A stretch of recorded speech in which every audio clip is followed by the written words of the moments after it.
Bienvenidos al curso de evaluación de carácter diagnóstica formativa, énfasis número 2, denominado Reflexión y planeación de la práctica pedagógica y educativa. En esta tercera videoconferencia vamos a hablar de las potencialidades y capacidades individuales de los estudiantes. En el encuentro presencial hablamos dentro de este énfasis que era necesario tener tres elementos a la mano o tener en cuenta tres elementos a la hora de planear y de planificar tanto nuestras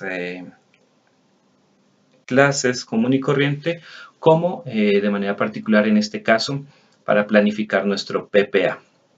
En ese sentido, les recuerdo cuáles son los tres elementos. El primer elemento pedagógico es el institucional. Hace referencia a todos los planes, a los planes de gobierno, tanto municipal, departamental como nacional, a las directrices del Ministerio de Educación y de las Secretarías de Educación, y de manera particular tiene que tener en cuenta los documentos institucionales, particularmente el PEI, que es lo que le da una naturaleza propia a las instituciones para que, de acuerdo a la reflexión y el contexto donde se encuentran, puedan realizar y proponer una tarea educativa en beneficio de los estudiantes que allí se forman. Entonces, ese es el primer elemento que hay que tener en cuenta a la hora de la planeación. El segundo elemento pedagógico es las asignaturas o el conocimiento específico. Lo que quiere decir o lo que significa es que cada uno de los docentes que trabajan en un colegio, en una institución educativa, tiene un conocimiento particular, tiene un conocimiento específico sobre un área particular o específica. Entonces, en bachillerato hablamos de las áreas fundamentales, matemáticas, lenguaje, inglés, filosofía y demás. Y los de educación primaria, pues también tienen un conocimiento específico, que es precisamente la educación general y la educación y la formación en primaria. Ese elemento curricular no específico de cada una de las asignaturas, de la profesionalización y el conocimiento de cada uno de los docentes, es necesario tenerlo en cuenta a la hora de planear, pues ese componente debe estar vinculado de manera directa con los planes de gobierno, con las directrices, con las indicaciones de las secretarías y del Ministerio de Educación, pero de manera particular tiene que ver también o tiene que estar relacionado con las necesidades. Básicamente podríamos preguntarnos para qué enseñar matemáticas, para qué enseñar filosofía, lenguaje o inglés dentro de esta comunidad con estos estudiantes que tienen características específicas y propias. El para qué o hacia dónde va orientada la asignatura que yo acompaño. Ese sería el segundo elemento. El tercer elemento pedagógico a la hora de tener en cuenta es precisamente las necesidades de los estudiantes o los estudiantes de manera general.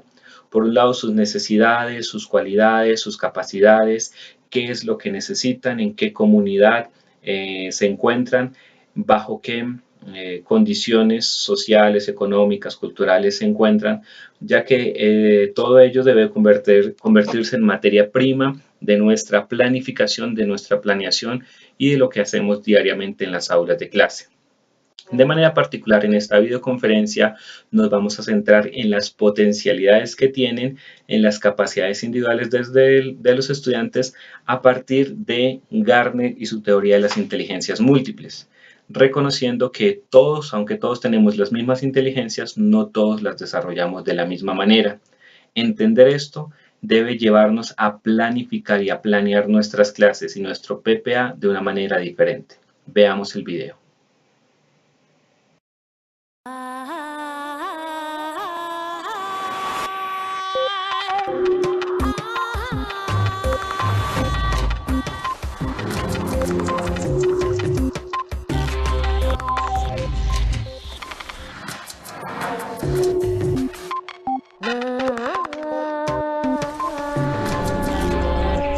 La irrupción de las nuevas tecnologías nos obliga a educar a los niños de una manera distinta. Howard Gardner. Hace más de 2 décadas, Howard Gardner revolucionó la psicología con su teoría de las inteligencias múltiples.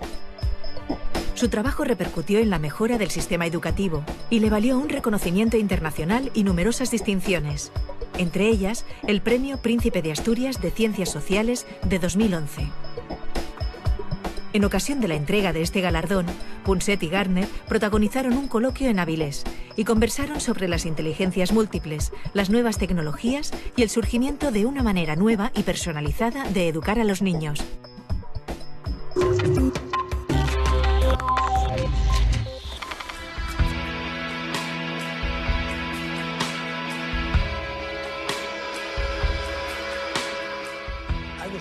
Estoy seguro de que no fui el primero en reconocer la multiplicidad de talentos.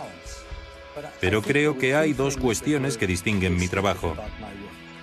La primera es que yo contaba con una serie de criterios por los que se podía juzgar si algo merecía ser considerado una inteligencia. Y la segunda es que usaba la palabra inteligencia en lugar de talento. Hoy no estaría aquí en España recibiendo el Premio Príncipe de Asturias si hubiera escrito sobre los distintos talentos humanos. Lo que hice fue tomar la palabra inteligencia, que era propiedad de la gente del coeficiente intelectual, y dije: la música es un talento y las matemáticas son inteligencia, pero ¿por qué debemos llamar inteligentes a las personas buenas con los números y solo talentosos a aquellos que dominan el tono, la armonía, el timbre? Todavía nadie me ha dado una buena respuesta a esa pregunta.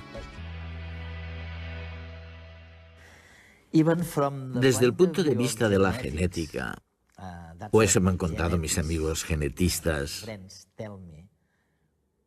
somos prácticamente todos iguales. Es cierto que ahora descubrimos que aunque somos muy parecidos, algo diferentes somos. Compartimos la idea de que éramos muy parecidos.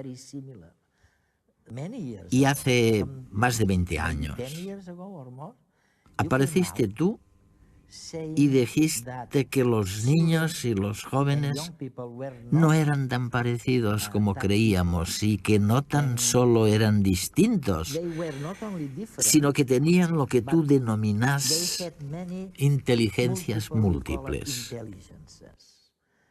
Mi pregunta es la siguiente: ¿cómo es posible que 20 años más tarde todos digan que tenías razón?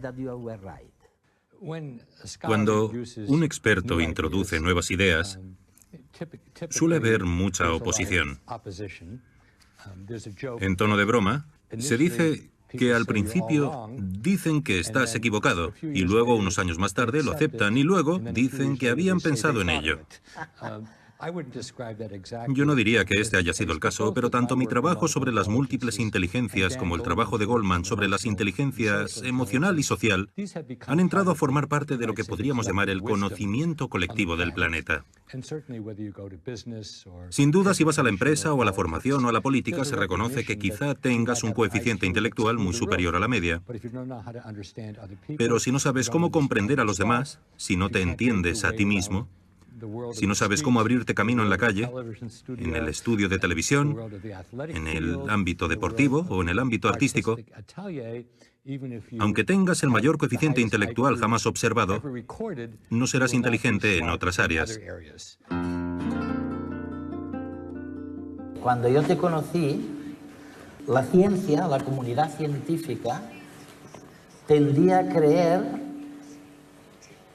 que éramos todos iguales y que nuestra inteligencia era parecida y que se podía medir por una cosa que llamábamos el IQ, el coeficiente intelectual. Cuando la gente utiliza la palabra inteligencia sin pensar, suele referirse a la inteligencia en la escuela. Si eres bueno en lenguas o en matemáticas, te irá bien en la escuela. Y mientras estés en la escuela pensarás que eres inteligente. Como todos los expertos de Occidente, creía que había algo llamado test de inteligencia y que si lo hacías bien eras bueno en todo, si lo hacías regular eras regular en todo y si lo hacías mal tenías mala suerte. Tendíamos, el resto, a pensar que había una manera, como el coeficiente intelectual que acabas de mencionar, de medir la inteligencia de una persona. Al principio, cuando Alfred Binet descubrió, o mejor dicho, creó el test de inteligencia hace 100 años, fue un gran logro. Era una buena manera de predecir cómo les iría a los estudiantes en un determinado tipo de escuela.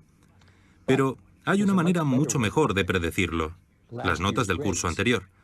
Si sabes cómo te fue el curso pasado, no tengo que hacerte un test de inteligencia. El problema de las mediciones, Eduardo, no son las mediciones, sino las personas que les atribuyen demasiada importancia. Lo peor del coeficiente intelectual es que a las personas se les decía que el resultado del test no era muy bueno. Aceptaban su estupidez y entonces creer en la inteligencia única con la que hemos nacido es muy occidental. En Asia se cree en la importancia del esfuerzo. Siempre digo lo mismo: debes elegir bien a tus abuelos y trabajar mucho. Por desgracia, no puedes elegir tus abuelos, no tienes elección. Así pues, lo realmente importante es en qué decidimos trabajar y cuánto nos aplicamos a una tarea, la calidad de la enseñanza y los recursos de los que disponemos. Y eso al final tiene mucho más que ver con las oportunidades que uno tiene en la vida que los resultados de un test que alguien elaboró en París hace 100 años. No ha habido muchos cambios desde entonces. Te puedo hacer una pregunta que yo creo que todos querremos saber. O sea, ¿qué entiendes por inteligencia? Permíteme una metáfora que creo que es más práctica. Si crees en una inteligencia única, lo que quieres decir es que tienes un solo ordenador en el cráneo. Si ese ordenador funciona, y es eficiente y rápido, no comete muchos errores. Eres bueno en todo. En cambio, si funciona a trompicones, estás dentro de la media. Y si va lento y comete muchos errores, es que eres estúpido. La reivindicación de las inteligencias múltiples es que tenemos una serie de ordenadores independientes. Uno se encarga de la información musical, otro de la información espacial, otro de la información corporal. Por supuesto, no es un ordenador pequeño. No tenemos una lata vacía aquí dentro. Pero es un argumento que los cerebros son muy diferentes y pensar que solo hacen una cosa no es correcto. Medir la inteligencia es algo problemático, en especial cuando no hay consenso en cómo definirla. Incluso se debate si es una sola o si existen múltiples. A lo sumo, podemos llevar a cabo una serie de pruebas que nos den una idea aproximada de las características individuales de nuestras distintas capacidades cognitivas. De todos los cuestionarios creados para medir la inteligencia, el más usado es el cociente intelectual de Wechsler, una batería de preguntas que analiza la comprensión, el vocabulario y la capacidad aritmética de la persona, y que considera la inteligencia como una capacidad única y global. Sacar una mejor o peor puntuación en estos test puede marcar nuestras posibilidades futuras de éxito en el estudio y el trabajo.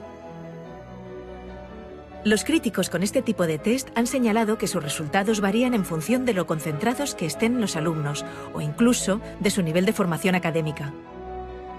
Ahora, un estudio reciente de la Universidad de Londres, dirigido por Kathy Prices, muestra que, de hecho, el cociente intelectual no se mantiene constante durante la adolescencia, sino que aumenta o disminuye conforme lo hace el volumen de materia gris en esa época. Es decir, entre los 12 y 20 años, cuando el cerebro está aún en desarrollo.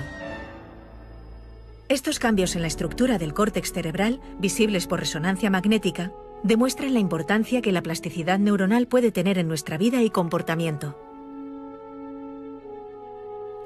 En este estudio se compararon las variaciones de las inteligencias verbal y motora con la estructura de las zonas cerebrales correspondientes.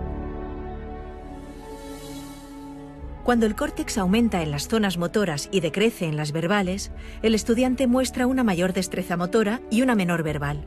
Sin embargo, estos resultados no son constantes y pueden variar pasados unos años, llegando incluso a invertirse. Como señalan los autores del estudio, este descubrimiento debería estimular la mejora del rendimiento intelectual en los que lo necesitan y servir de recordatorio a los más adelantados de que nada es permanente y es necesario seguir estudiando.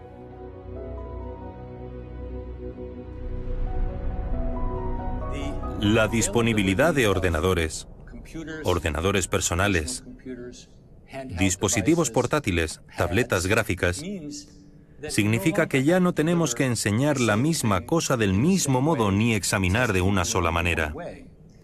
Tenemos la suerte de vivir en esta época. Quienes parece que no lo entienden son los ministros de Educación.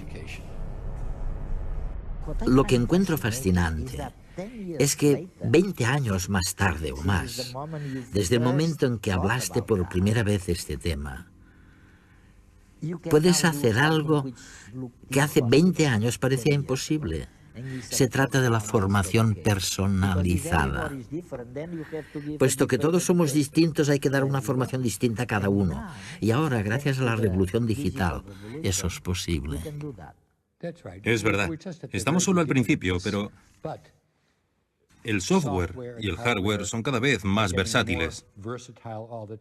Y si quieres aprender algo, ya sea a esquiar o a vender, cálculo o genómica, no hay ningún motivo por el que todos tengan que aprender de la misma manera.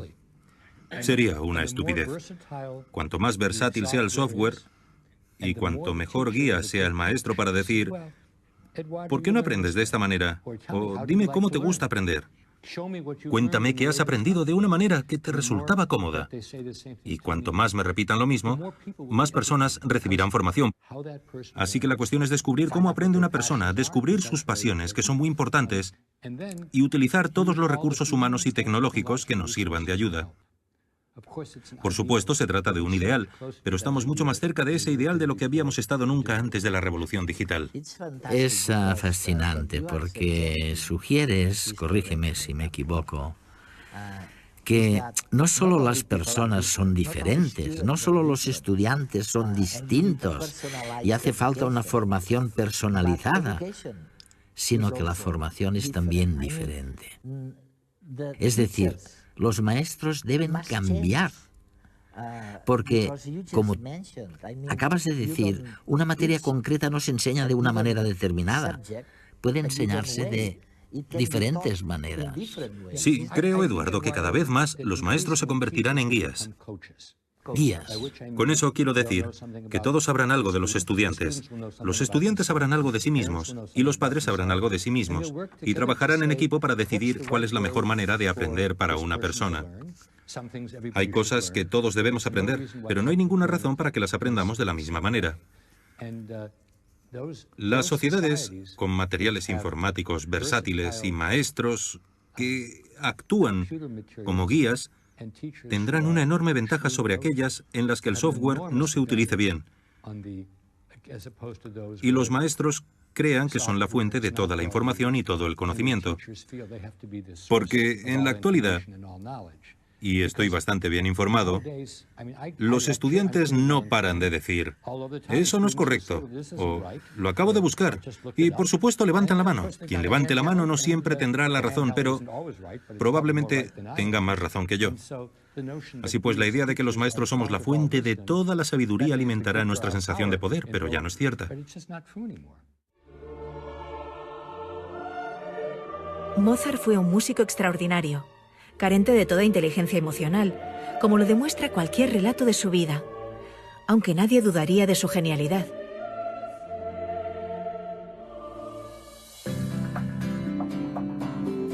Al igual que Mozart, nuestras capacidades o inteligencias múltiples pueden tener un desarrollo desigual sin que ello represente un obstáculo para la realización personal.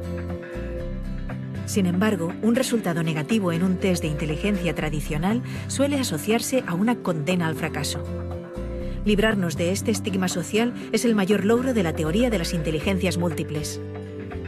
Cada uno de nosotros pensamos y aprendemos de maneras distintas. Al menos existen tantas como tipos de inteligencias múltiples básicas, es decir, visual espacial, verbal, kinestésica, lógico-matemática, musical, intrapersonal, interpersonal y naturalista. Gracias a la introducción de las nuevas tecnologías en las aulas, se está haciendo realidad la educación personalizada. Con un clic elegimos lo que queremos leer o a qué queremos exponer nuestra mente, haciendo nuestro el estudio.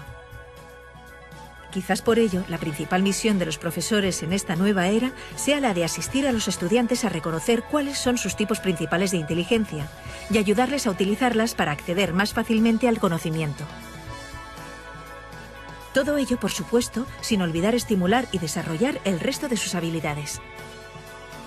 Así, el profesor pone en las manos de los estudiantes la responsabilidad de su propia educación, enseñándoles a controlarse y a decidir qué es lo mejor para ellos, desarrollando juntos las mejores condiciones de estudio y aprendiendo a relacionarse con los demás, incluso a través de las redes sociales.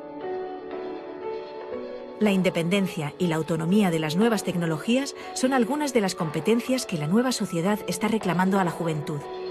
El futuro está en las mentes emprendedoras, capaces de trabajar con la diversidad cultural y utilizar todos los recursos, tanto de su inteligencia como del mundo digital. ¿Y qué me dices de las nuevas competencias? Me refiero a aquellas habilidades nuevas que los jóvenes deben comprender, estudiar para encontrar trabajo. Bueno, tú y yo ya hemos hablado de esto, Eduardo. A lo largo de nuestra vida, las personas han hecho muchas cosas a solas. Pero ahora todo consiste en trabajar en equipo, en red, en llegar desde distintos lugares a un mismo sitio, trabajar eficientemente y no volver a ver a esa persona.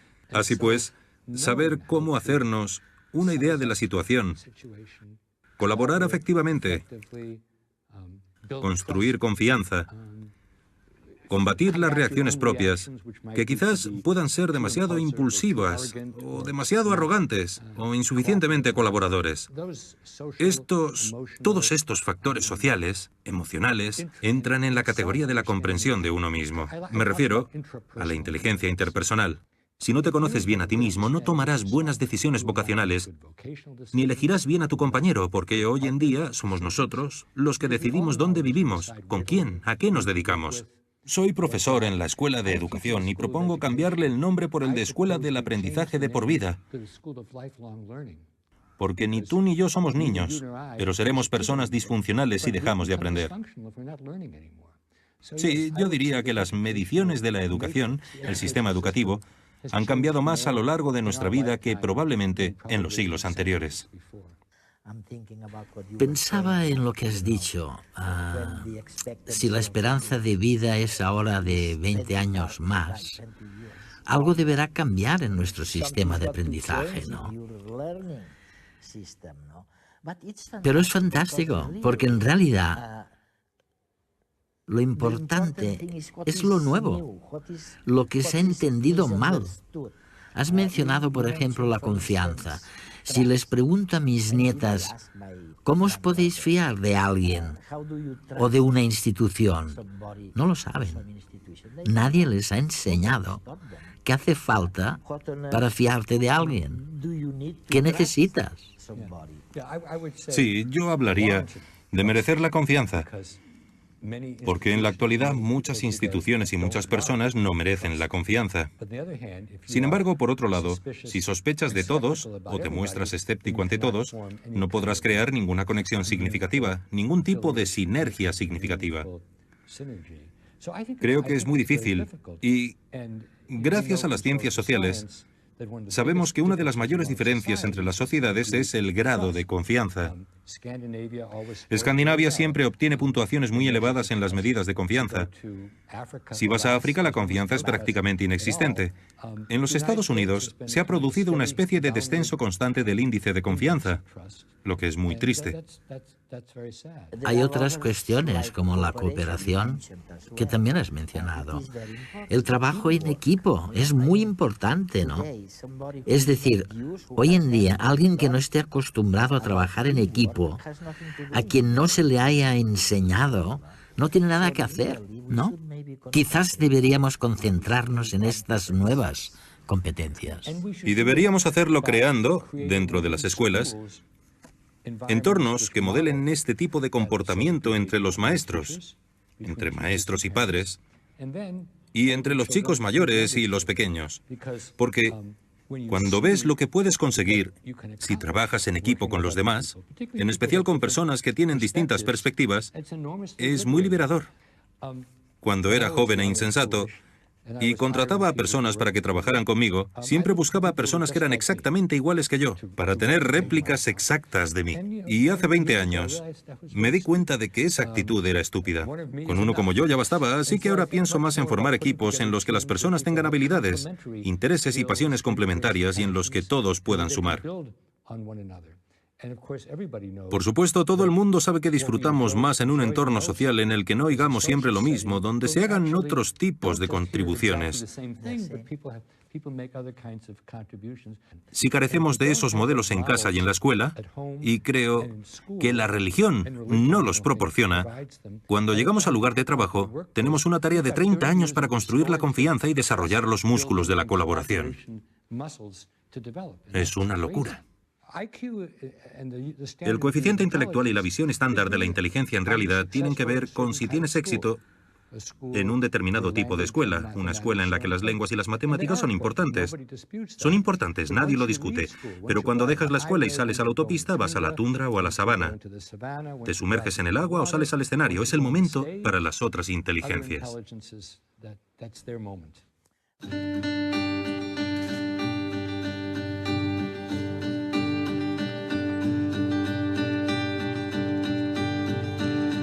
En el mundo genial de las cosas que dices, hay historias de buenos y malos felices.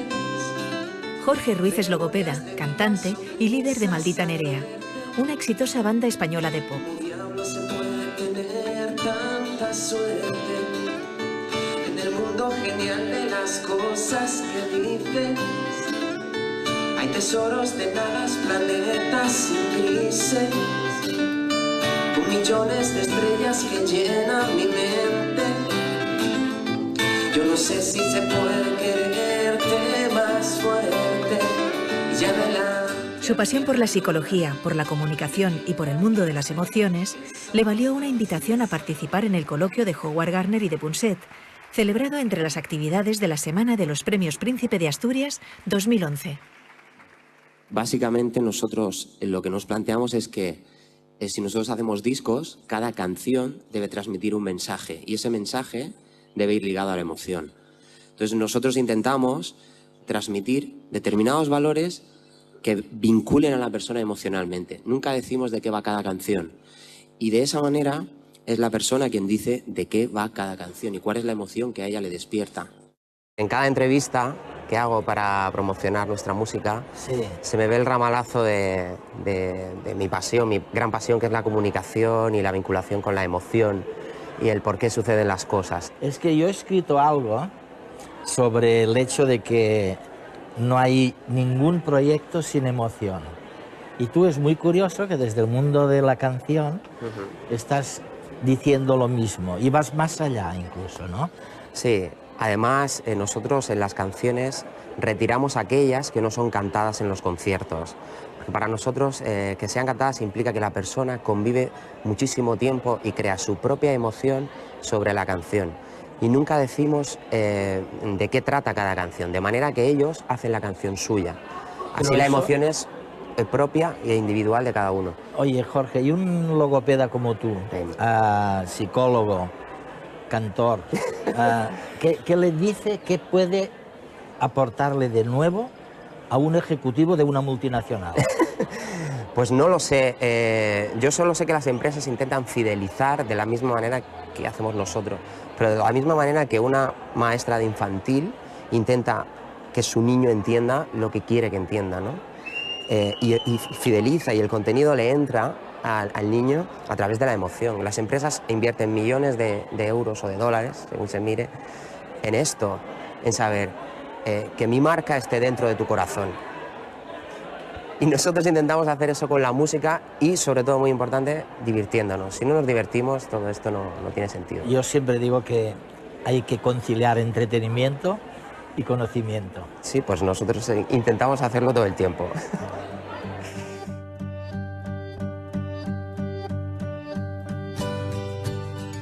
Howard Gardner fue el primer académico que sugirió, bueno, que no éramos todos iguales, que unos manejamos mejor un determinado tipo de inteligencia, la espacial, la musical, la lingüística, y la interpersonal, por ejemplo, que otros.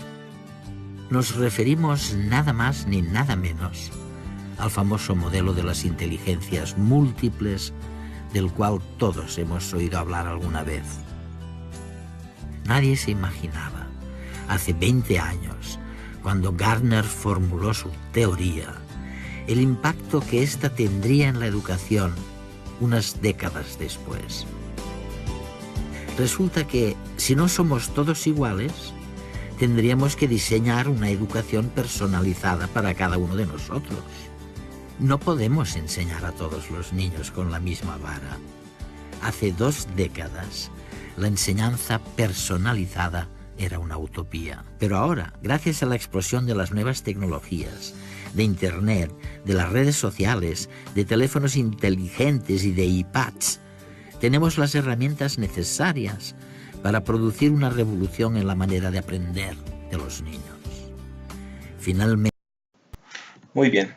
Después de haber visto el video, les propongo resaltar algunas de las ideas fundamentales que se pueden reconocer allí y posteriormente vamos a mencionar otras ideas que se pueden deducir de la teoría y de los escritos de Gardner que pues precisamente no están en este video pero que es importante tener en cuenta. Bien, lo primero es preguntarnos qué es lo que cada uno de nosotros entiende por inteligencia, qué es ser inteligente o cómo podemos determinar esa categoría. Porque de acuerdo a lo que entendamos por inteligencia, vamos a determinar quién es inteligente o qué es lo que promueve la escuela en cada una de nuestras prácticas y en nuestras labores. Y el problema es que durante mucho tiempo la escuela ha determinado que la inteligencia está solamente relacionada con aquellas capacidades que se tienen a nivel lógico-matemático y con el lenguaje, olvidando otras posibilidades y otras capacidades. Y en ese mismo sentido nosotros muchas veces dentro de nuestra práctica determinamos o llamamos inteligentes a algunos estudiantes porque sobresalen en estos aspectos, pero no llamamos inteligentes a otros que sobresalen en aspectos diferentes.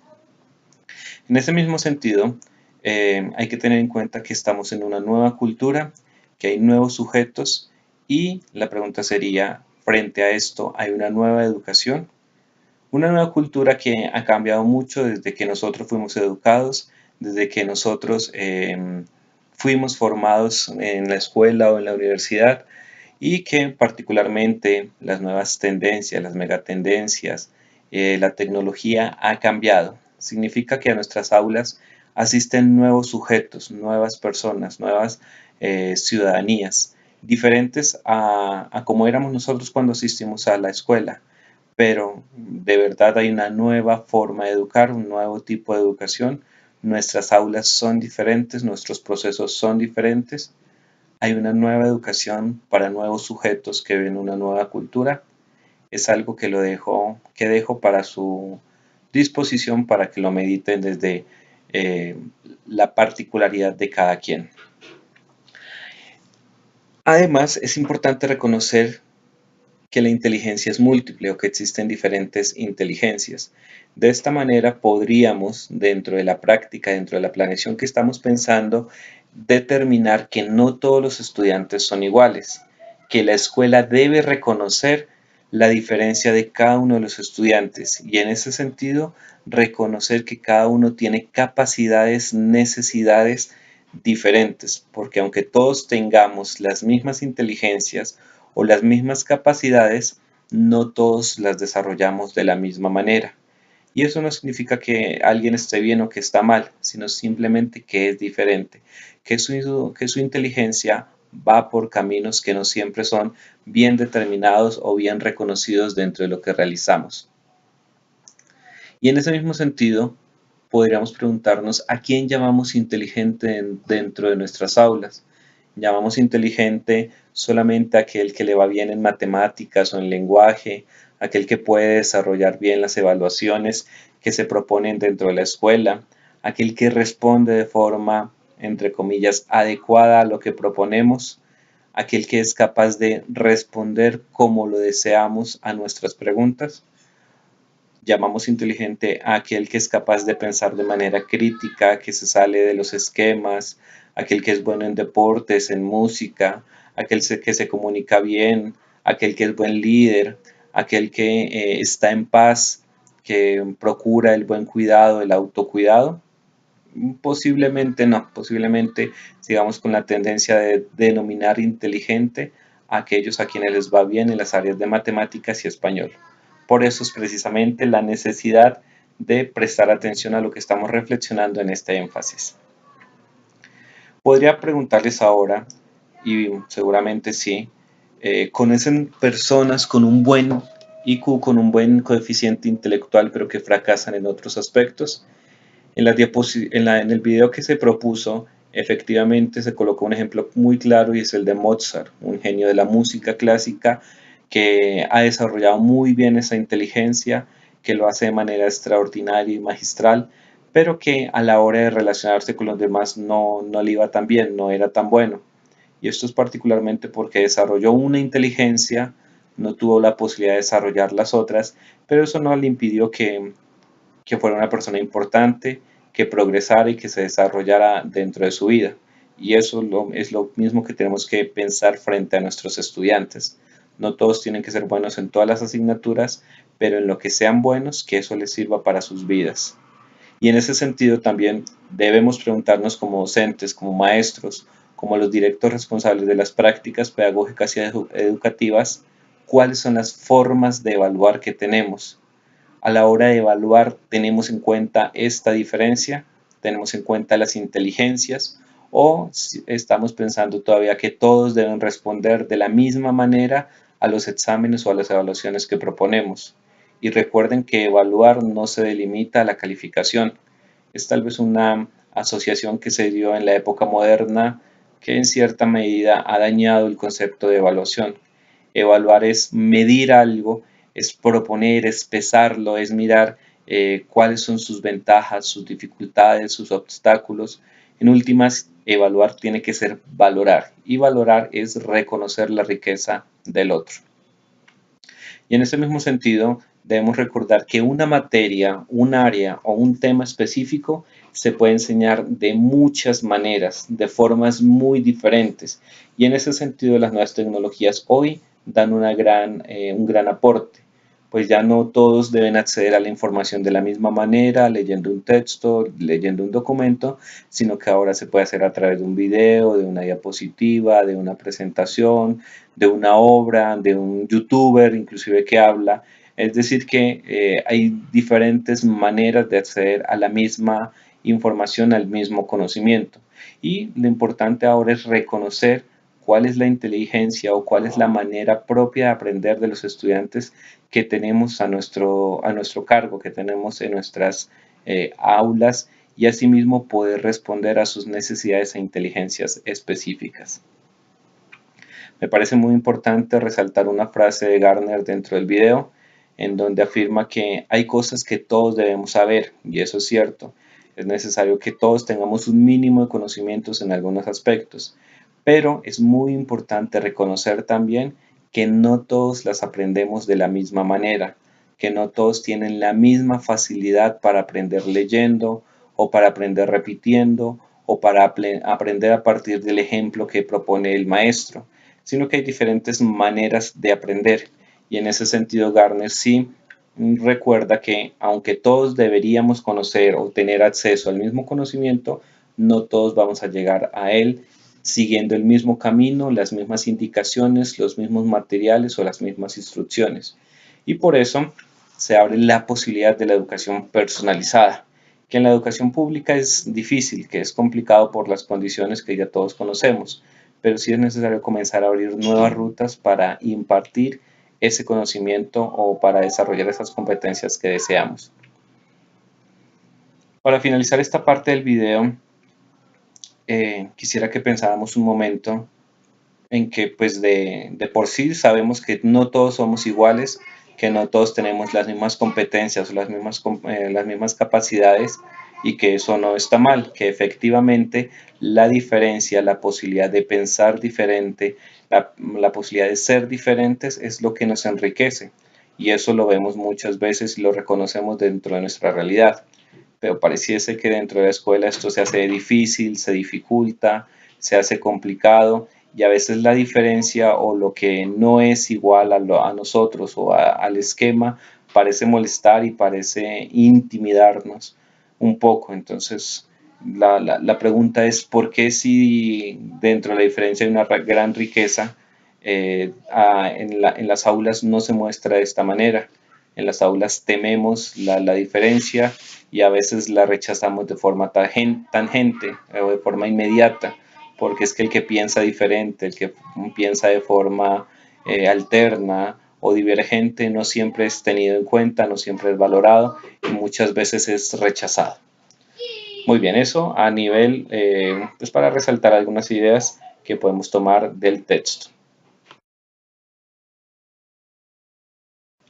Bien, en un segundo momento vamos a resaltar algunas ideas que no están en el video que acabamos de ver, pero que se pueden extraer de los textos y las ideas de Gardner, particularmente en cómo se pueden reconocer ese tipo de inteligencias. Entonces, partamos de 3 definiciones de inteligencia. La primera habla de la capacidad de ordenar los pensamientos y coordinarlos con las acciones. Es decir, que la inteligencia en este sentido no se trata o no está vinculada solamente con un conocimiento teórico o cognitivo, sino que es la capacidad de relacionar ese conocimiento teórico y cognitivo con una realidad o con una práctica. Es un conocimiento que llega a la vida, es un conocimiento que la transforma, que influye en ella y en la manera como nos encontramos o nos enfrentamos a esa realidad.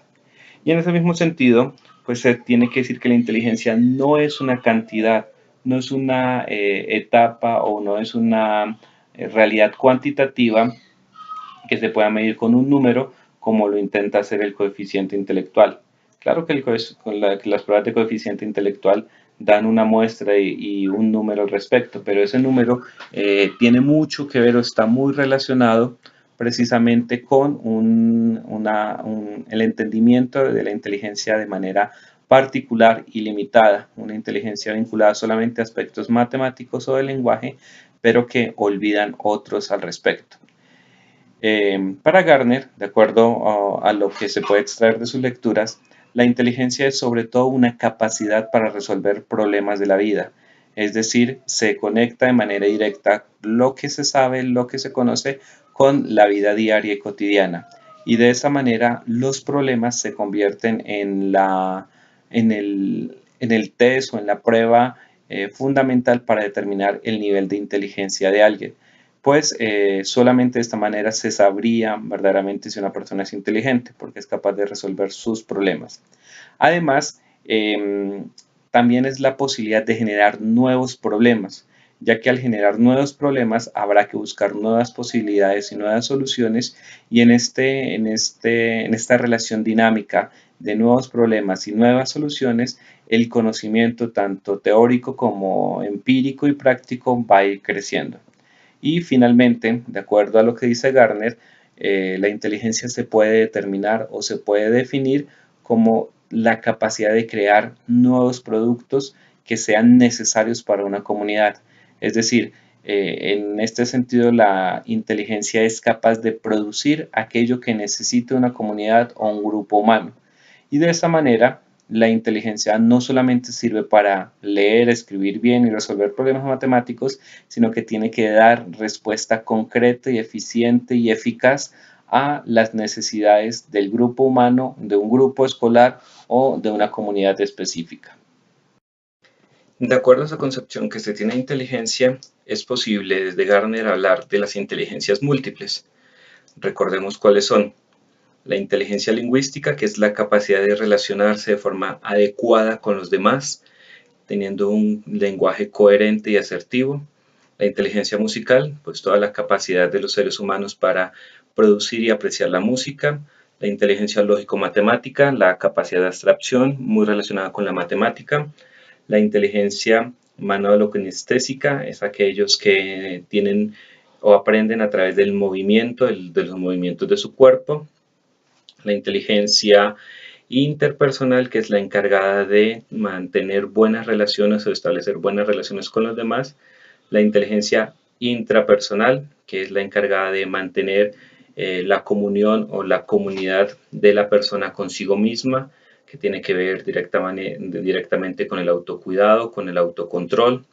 La inteligencia visual y espacial, que es la encargada de permitirle a los sujetos a que se desarrollen dentro de un espacio y se muevan dentro de ese espacio de forma adecuada utilizando la vista. Debemos recordar que no todas las inteligencias se desarrollan de la misma manera en todos los sujetos, pero que sí, todos nosotros tenemos esas capacidades y esas inteligencias. Lo que sucede es que algunos la desarrollan en mayor o menor medida de acuerdo a sus capacidades, a sus intereses, a sus necesidades y a la manera también como sean orientados en la familia, en la escuela y en la sociedad. Pero todas las tenemos. El problema se presenta cuando desarrollamos una o algunas de ellas y desarrollamos muy poco otras. Miremos cómo se pueden identificar nuestros niños, nuestros jóvenes en las escuelas de acuerdo a estas inteligencias.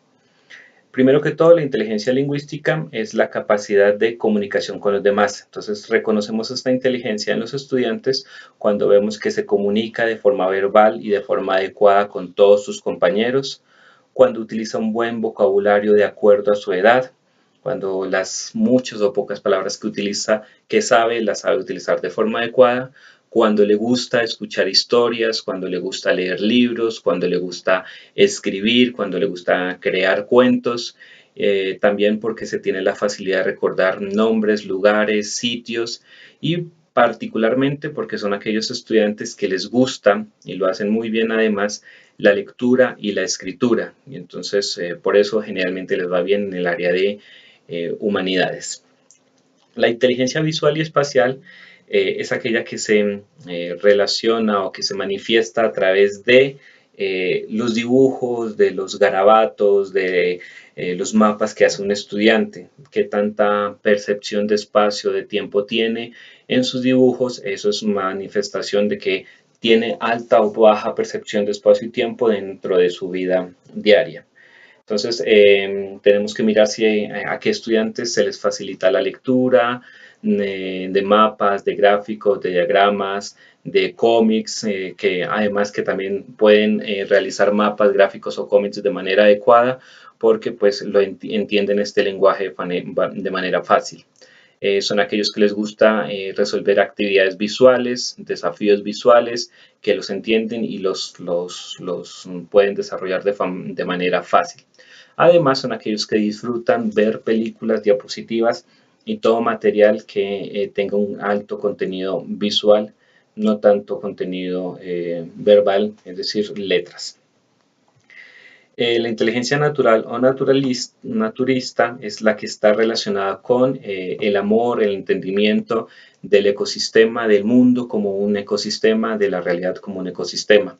Entonces son aquellos estudiantes que son sensibles con las criaturas del mundo natural, con las plantas, con los animales, que les gusta cogerlos, apreciarlos, conocerlos, que leen o que buscan información sobre eso, que entienden que los animales están divididos en especies, que les gusta clasificar o pues muchas veces no se puede clasificar directamente los animales, pero son aquellas personas que les gusta coleccionar objetos, los clasifican, los organizan y en ese mismo sentido los guardan, los atesoran y los protegen.